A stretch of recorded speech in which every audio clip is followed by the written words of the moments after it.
Valappad service സഹകരണ ബാങ്കിന്റെ നേതൃത്വത്തിൽ ക്യാൻസർ, ഹൃദയരോഗബാധിതരായ അംഗങ്ങൾക്കുള്ള അംഗത്വ സമാശ്വാസ നിധി വിതരണം നടത്തി. വിതരണ ഉദ്ഘാടനം വലപ്പാട് ഗ്രാമപഞ്ചായത്ത് പ്രസിഡന്റ് പി.കെ. മോഹൻ മാസ്റ്റർ നിർവഹിച്ചു. മുഖ്യാതിഥി ജില്ലാ പഞ്ചായത്ത് മെമ്പർ അമൽ ടി പ്രേമൻ സംസാരിച്ചു. ചടങ്ങിന് bank president Binu N Sreedhar അധ്യക്ഷത വഹിച്ചു. Bank secretary V R. Babu, director board അംഗം ശൈലജ ജയലാൽ എന്നിവർ സംസാരിച്ചു. ലാഭം മാത്രമല്ല ഒരു സഹകരണ മേഖലയുടെ ലക്ഷ്യമെന്നുള്ള ആ ഒരു തിയറി ഉണ്ടല്ലോ, അത് അക്ഷരാർത്ഥത്തിൽ നടപ്പാക്കുന്ന ഒരു ബാങ്കാണ് നമ്മുടെ ബാങ്ക്. നമ്മുടെ ബാങ്ക് എന്ന് പറഞ്ഞു കഴിഞ്ഞാൽ ഒരു ചികിത്സാ സഹായം അത് കൊടുക്കണമെങ്കിൽ നേരത്തെ ഇവിടെ നമ്മുടെ സെക്രട്ടറിയുടെ സൂചിപ്പിച്ചു, ഇതിൻ്റെ കാര്യം പേരെടുത്ത് പറഞ്ഞു, എന്തുമാത്രം കടലാസുകൾ ഇട്ടിട്ട് വേണം, ഒരു ഡയറക്ടർ എന്തുമാത്രം ഒപ്പുകൊണ്ടിട്ടിട്ട് വേണം.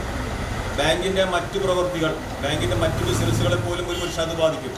അത്രയും സമയമെടുത്തുകൊണ്ടാണ് ഒരാൾക്കെങ്കിലും കിട്ടേണ്ട റിലീഫ് ഫണ്ട്, അവരുടെ ആശ്വാസം, അവരുടെ മാരക രോഗങ്ങൾക്ക് ആശ്വാസം നൽകാൻ അതൊരു പ്രതിജ്ഞാബദ്ധതയാണ്. ഈ ഡയറക്ടർ ബോർഡിൻ്റെ, ഈ ബാങ്കിൻ്റെ ഒരു പ്രതിജ്ഞാബദ്ധതയായിട്ടാണ് ആ തുക അവർക്ക് കൊടുക്കാൻ അത് ഉറപ്പുവരുത്തുന്നത്.